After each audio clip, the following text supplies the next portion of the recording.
What does it really take to turn grief into stone beauty into a worldwide symbol, and at what human price? The Taj Mahal is often sold to us as a simple love story. An emperor, a beloved wife, a promise carved in marble. But if we stay with the legend alone, we miss the harder truth. Behind that perfect symmetry were tens of thousands of hands, years of exhausting labor, and an imperial machine that could move rivers of money and people to satisfy one man's vision. Stay with me, and by the end you'll know what the Taj actually is, not just a monument to love, but a monument to power, and you'll be able to answer one sharp question with evidence, not romance. Who truly paid for the Taj Mahal? The scene begins not with marble, but with an empire at its height. In the early 17th century, the Mughal Empire ruled much of the Indian subcontinent, wealthy from agriculture, trade, and conquest, governed through a sophisticated court culture where poetry, architecture, and politics were inseparable. The Mughal world was not a quiet palace dream. It was a competitive arena of princes, generals, financiers, and clerics, all bound to the emperor's authority. In this world, personal life was never only personal. A marriage could be a political alliance, a birth could shift succession, and a death could become a public event with consequences across the realm. That context matters, because the Taj Mahal did not rise from private emotion alone. It rose from a state strong enough to command materials, manpower, and time on a scale that still astonishes. The emperor at the center of the story was Shah Jahan, who ruled from 1628 to 1658. He inherited a powerful empire from his father, Jahangir, and his grandfather, Akbar, and he pursued an image of sovereignty that was intensely visual. Splendid courts, formal rituals, and architecture that made authority feel eternal. Shah Jahan was also a man shaped by the Mughal tradition of refined taste, where art and legitimacy walked hand in hand. If you wanted to communicate stability in a world of intrigue, you did it with stone that seemed to defy time. And then there was Mumtaz Mahal, born Arjumand Banu Begum, the woman history remembers as the emperor's favorite wife. Favorite can sound trivial in modern ears, but in a Mughal court it could mean closeness, influence, and trust. Mumtaz accompanied Shah Jahan on military campaigns and is described by court sources as a constant presence. In 1631, she died while giving birth to their 14th child during a campaign in the Deccan. Her death landed in the middle of imperial motion armies, supply lines, politics, and it struck the emperor with a grief that the court recorded as profound. But here's the first why we have to ask. Why did this loss become a monument unlike anything the world had seen? Part of the answer is personal. People close to power can sometimes do what the rest of us can only imagine. They can build their emotions into the landscape. Yet another part is political. A dynastic empire lives on continuity and sacred aura. A ruler who could transform sorrow into divine geometry was not only expressing love, he was shaping memory, and memory is a form of control. To make Mumtaz eternal was to make Shah Jahan's reign feel chosen, harmonious, blessed. The Taj would become a statement. This empire does not merely conquer, it creates. It does not merely rule, it sanctifies. Construction began around 1632 at Agra, on the banks of the Yamuna River. Agra was not a random choice. It was one of the Mughal heartlands, a place saturated with imperial presence. The riverfront location offered beauty, symbolism, and engineering challenges that the empire could afford to solve. The site required an immense platform because the Taj's perfection rests on what you cannot easily see. Foundations, stabilizing wells, layered masonry, and a raised terrace that protects and elevates the tomb. Before a single visitor ever looked up at the dome, thousands of workers had to make the ground itself obey.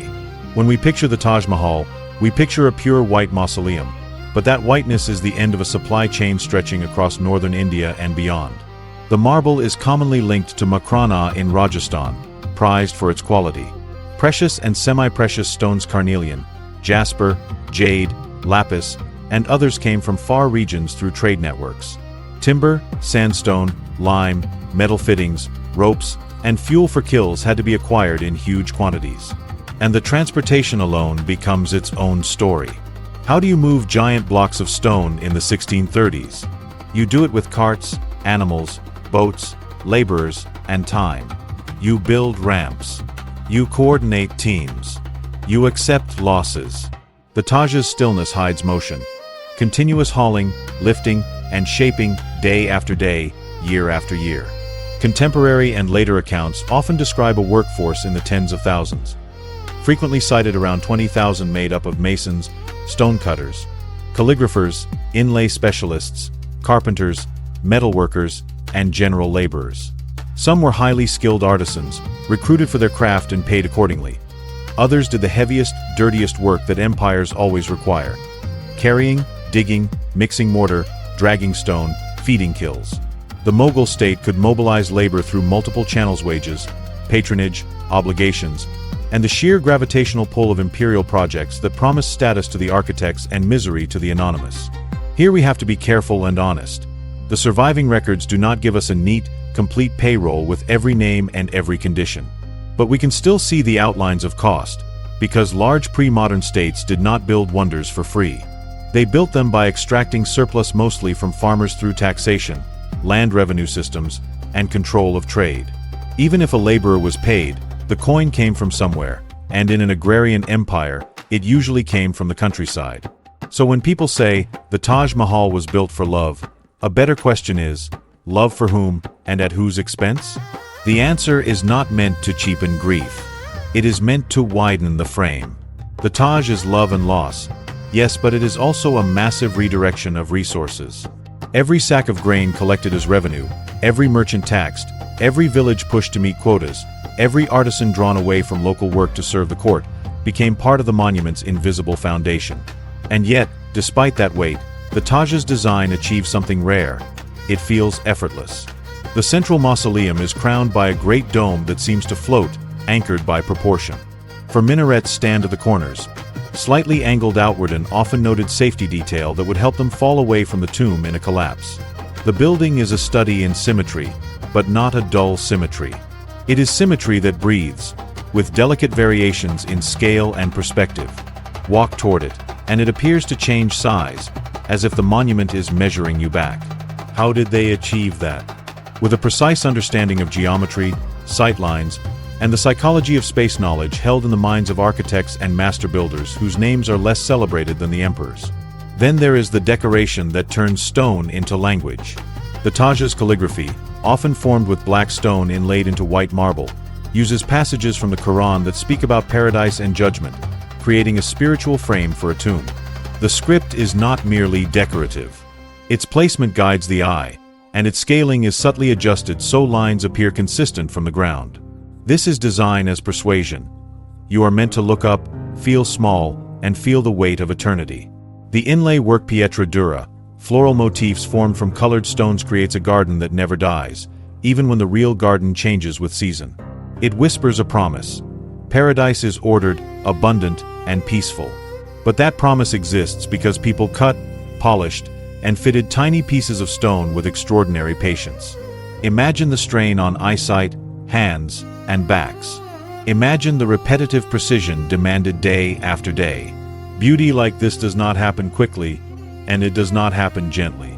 By around 1643, the central mausoleum is often considered substantially complete, though the larger complex mosque, guest house, gateways, walls, and the formal garden continued to be refined for years. The garden itself follows the charbagh pattern, a four-part layout associated with Persianate ideas of paradise. Water channels and reflective pools draw the Taj into their surface, doubling the monument as if the real one is not enough. But even here, the Taj plays with expectation. Traditional charbagh designs often place the tomb at the center. The Taj places the tomb at the end, on the riverfront terrace, turning the Yamuna into the final boundary and, symbolically, perhaps, into another river of paradise. So far, the story sounds like a triumph of will and craft. Now comes the turn that makes it human again, and uncomfortable. Because the Taj Mahal is also the story of a man who built a dream and then lost his own world. Shah Jahan's later reign was shaken by a brutal succession struggle among his sons. In 1658, Aurangzeb seized power and placed Shah Jahan under confinement in Agra Fort.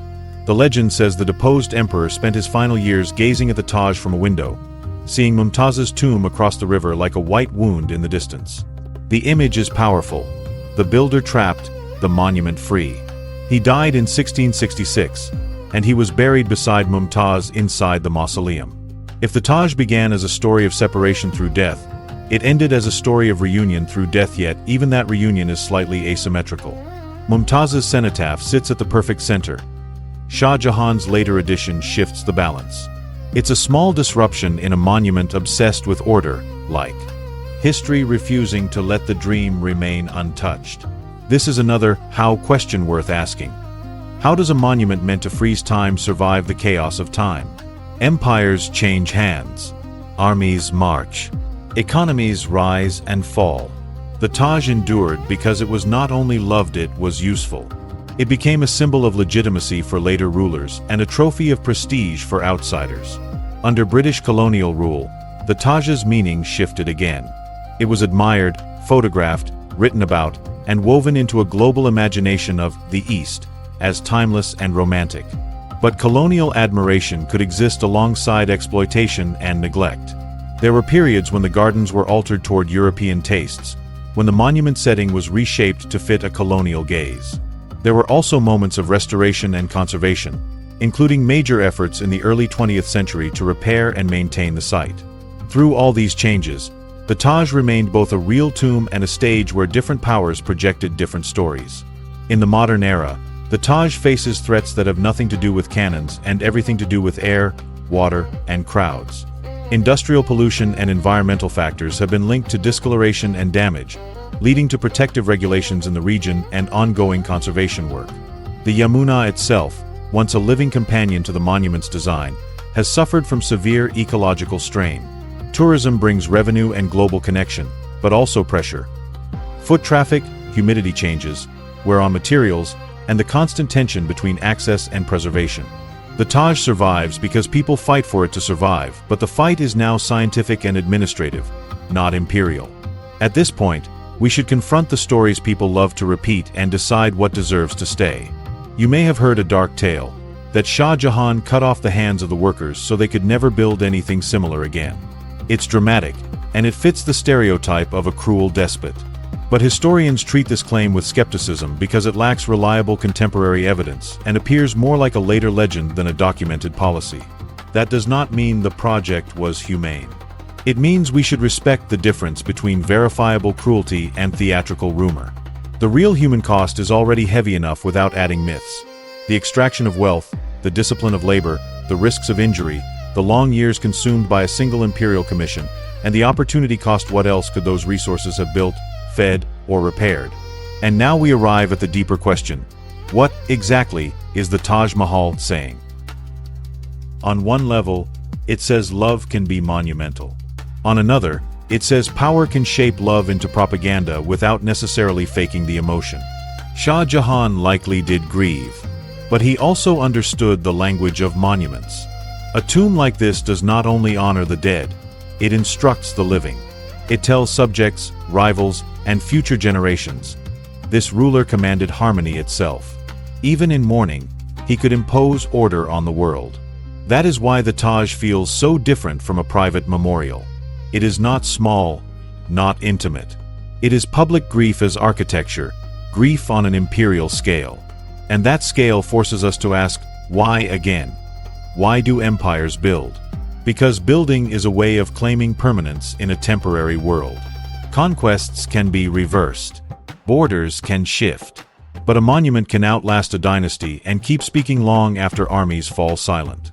The Taj Mahal is one of history's most persuasive arguments carved in stone. The argument that beauty equals legitimacy, that symmetry equals moral order, that paradise can be suggested on earth if the ruler has enough resources to demand it. But there is another, quieter truth that lives inside the marble. The Taj is also a collaboration, whether we name it or not. Shah Jahan could command the project, but he could not carve the inlay, set the calligraphy, calculate the dome's proportions, or solve every engineering problem with his own hands. The monument's brilliance belongs to thousands whose names we will never know. When we stand before it today, we are not only looking at one emperor's love. We are looking at a civilization's skills, passed through workshops, apprenticeships, family lines, and regional traditions. The Taj is Mughal, yes, but it is also Indian, Persianate, Central Asian, and global in its materials and influences. It is a reminder that what we call a single masterpiece is usually the visible tip of a vast human network. So what is the price of a monument? It is measured in money, certainly, and in time. It is measured in the burden carried by ordinary people who never got to vote on the emperor's dream. It is measured in the lives of workers who labored under sun and strain, and in the silent sacrifices of communities whose surplus was redirected into marble instead of food security or local infrastructure. It is also measured in something harder to quantify: the way a monument can hijack a story. Because once the Taj becomes the world's shorthand for love, it can erase the messy reality of empire, labor, and politics that made it possible.